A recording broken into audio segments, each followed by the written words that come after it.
अस्सलाम वालेकुम, मैं हूं ज़हीर मुगल। डेली अब तक न्यूज़ हार रोड मोबाइल पार्ट एसोसिएशन के सदर जनाब doctor Shahzad Mahmood, general secretary Sohail Parvez, Rohail, Faisal, Bilal Bhat, Ghulam Rasool, Asif, Malik, Shahid, Ali Mughal, Riyaz, Fayaz, Azam get together party के मौका पर मौजूद है। सबसे पहले तो मैं अब तक की टीम का बनाया शुक्रगुजार हूँ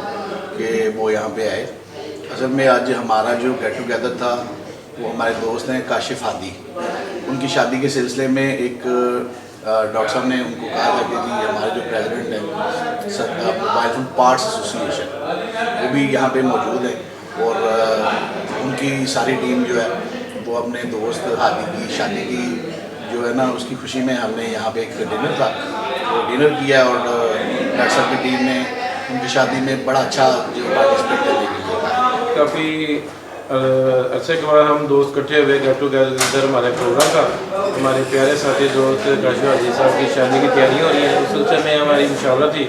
दूसरा दोस्त पिछले बहुत मसरूफियात रही, इलेक्शन के सिलसिले में मसरूफियात रही, तो बड़े अरसे बाद हमने आज गेट टुगेदर दोस्तों का किया है, तो जिसमें माशाल्लाह हमारे मोबाइल स्पेयर पार्ट्स एसोसिएशन के सारे नुमाइंदे इधर आए हुए हैं और अल्हम्दुलिल्लाह सब दोस्त बड़ी खुशी से ये एक प्रोग्राम में शिरकत की है।